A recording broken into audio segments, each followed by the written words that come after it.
Hey, welcome back to a new session on the weekly reading, Exodus 1 to 6, with Professor Avram Ehrlich. The penultimate meeting between man and God, and it discussed and surrounded the question of identity of a man who could have become king of Egypt, but chose to lead a revolution. He could have gone to many of the countries in the Egyptian empire, but he chose to identify with his distant tribal roots, even though he did not speak their language. He had learnt of their history via Joseph's archives, and he had been banished to the desert and met his father-in-law and had been educated to the sensational history of his ancestors. It appears that somewhere along the line he discovered words and language and alphabet, which fits the timeline when the alphabet was present. The Proto-Phoenician or Proto-Sinaitic or Proto-Canaanite language had been present in the Sinai desert.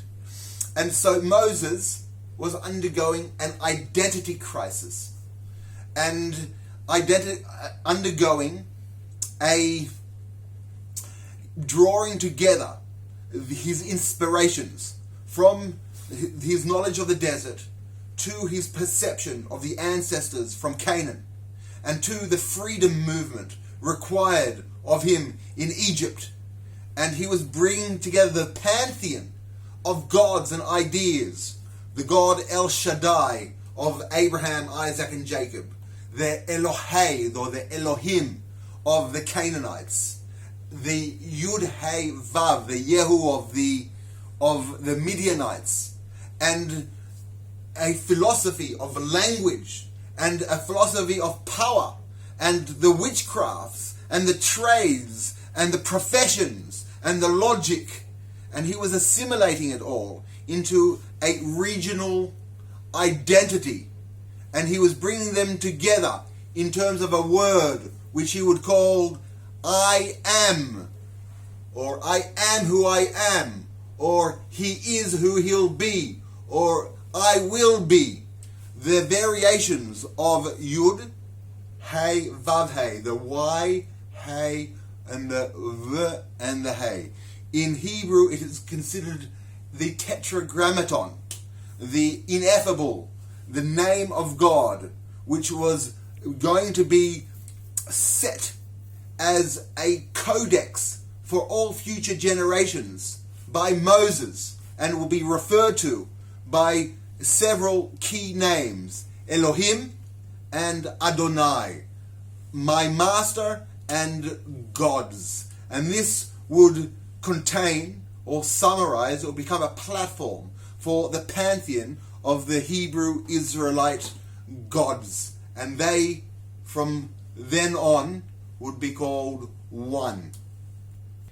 And Moses answered and said, But behold, they will not believe me, nor hearken unto my voice, for they will say, The Lord hath not appeared unto thee. Moses would have to demonstrate with all the skills that very few, unlike himself, very few would know how to do. He would have to demonstrate the value of his requests, of his demands. They would need proof of concept that what he is saying is greater than what they have done. He would need to demonstrate preparation. He would need to demonstrate planning. He would need to demonstrate details. He would need and require skilled labor. He was carrying out the planning of an exodus.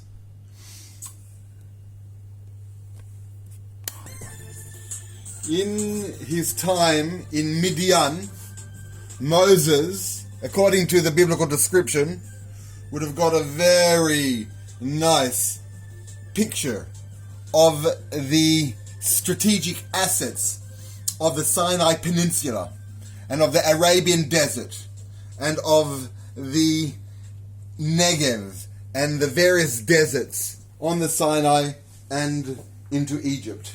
But particularly, he would have recognized the trading routes that connected important base elements from gold to iron to silver to zinc to oil to the goods of the Dead Sea to magnesium to oils which were imported from the Dead Sea and from the trading routes to Egypt and to Mesopotamia. He would know that some of these chemicals were used in industries and were used for the making of iron weapons and were used for the making of firecraft. And Moses seemed to have gained the knowledge and the resources from these areas and was planning and strategizing.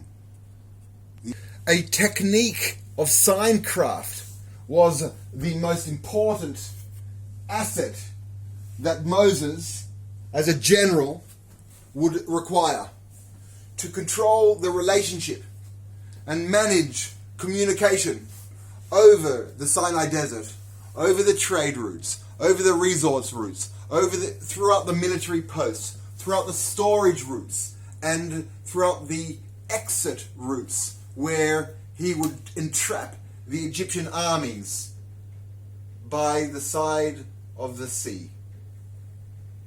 And Moses said unto the Lord, O Lord, I am not a man of words, neither heretofore nor since thou hast spoken unto thy servant, for I am slow of speech and of slow tongue. And the Lord said unto him, Who hath made man's mouth? Or who hath maketh a man dumb or deaf, or seeing or blind? Is it not I, the Lord? Now therefore go, and I will be thy mouth, and teach thee what thou shalt speak. What is being said here? Was Moses, the great general and logistician, also a mystic? Was he hallucinating?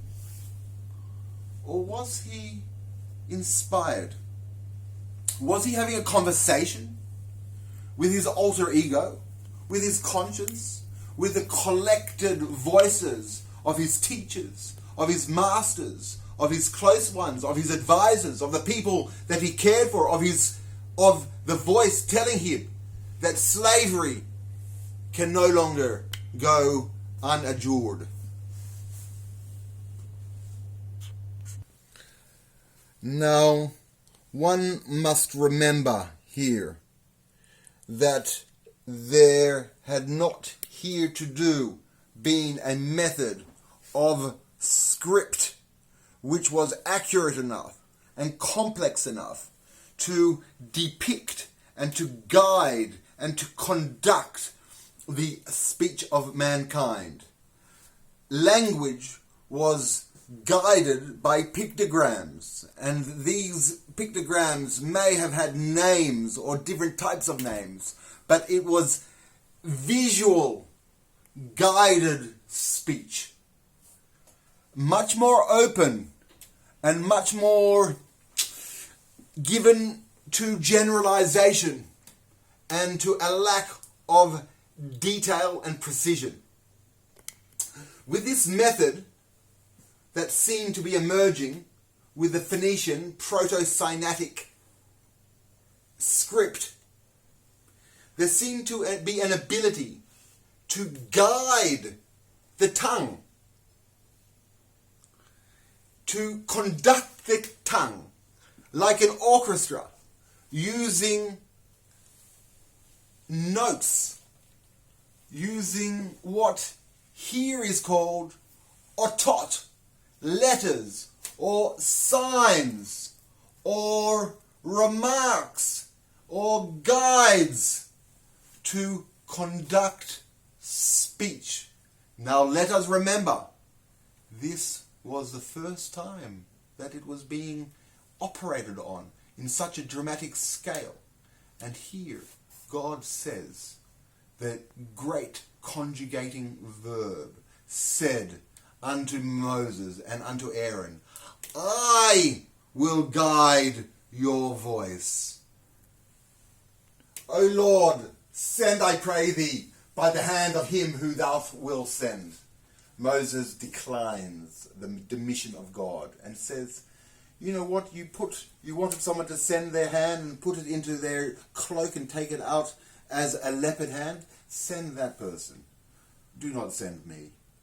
And this is the ultimate rejection of Moses. Some people say it was out of modesty, but others would say it was out of a lack of faith in the great strength of the word. There have been several instances in the Bible where God got angry with Moses, and the term for anger is very interesting. It says that God was inflamed, infuriated. The word refers to the spreading of the nostrils, the broadening of the nostrils, being fury when the nostrils open and close. And another time that God was angry with Moses was when he also refused to believe in the great might that was being endowed him in faith and in words and in language. And this seems to be a continuation of a theme of the Levites, because directly after God gets angry with Moses, he tells him of the news of Aaron, his brother, so to speak, the Levite. And here, the Levite is being introduced to Moses. Moses is said to have come from a Levite family by the son of Amram and Yocheved, who were of the house of Levi. But this would be the first time that he is meeting a brother Levite, a person that shares his own identity. And the history of the Levites is not clear to anyone more than Moses, who had been the preserver or the revealer of the Levitical history. The Levite class evolved into an entirely different class of society in later Israelite history. And here, in this reading, we see the evolution of the Levitical or the Levite identity. And it began where Levi and Simeon, the two children of Jacob, wiped out a town of locals when they raped their sister. And they did so under most uncomfortable circumstances, where they had made an alliance with them. They had agreed to circumcise themselves, and once they were weak, on the third day after circumcision, they were slaughtered. In punishment for this act of aggression and lack of control, Levi was not blessed by his father Jacob to be in possession of tracts of land. It was said of Levi and Simeon that they would be dispersed amongst the nations, amongst the people of the children of Israel. Simeon disappeared. The land was given to Simeon, was assimilated. And even Reuben, who did also not get the blessing from his father, somewhat disappeared. But the Levites in later Israelite history not only did not disappear, whilst they did not necessarily own tracts and fields of land, they and their history and their tradition and their teachings and their methodology and their function within the sacerdotal rite, within the religious rite of the people, was central. Not only central, it may have been singular. So much so that the entire Torah, the entire biblical history, seems to crescendo, it seems to focus on the Levites and on the Levitical practice. So that this may not even be a book of the entire Israelite nation, but rather the book of the Levites and the history of the Levites. As Moses claimed to be a Levite, and now his brother Aaron claimed was of the family of Levi. And they were meeting, and that meeting was going to create, amongst brothers, was going to create a remarkable synergy. And the language here that is described, that when Aaron, his brother, and Moses would work together, Moses would conduct him, and Aaron would speak for him. And within that maneuver, the Lord of God would speak in their co-creativity. I think it can safely be said that Moses had a deep respect for Jethro, his father-in-law. In fact, in future chapters, we will discover that Jethro comes back and advises Moses as to the political structure that he is to employ in the management of the migrating nation. And there he uses very interesting mathematical and logistical techniques, which are clearly inspired by early astronomy and mathematics. So it seems that Jethro is not an unusual and not a usual person. He is considered and called the high priest of Midian. And Moses, after strategizing with his co-conspirator Aaron to go to Egypt and begin the process of saving his people, he consults again with Jethro, and Jethro recognizes the need for him to return to Egypt. And straight after, he is informed by the Lord that it is safe for him to go back. So we also see that the word of the Lord and the word of an inspired and clever and informed person on the trade routes and on the military routes, using code and techniques of communication, the word of the Lord becomes clearer. One of the major issues that needs to be addressed here is who and what is the nature of the Lord that is coordinating all of these logistical and these technical and these very important dates and schedules. And we see throughout the entire Bible that the Lord works through processes, through people, and through language.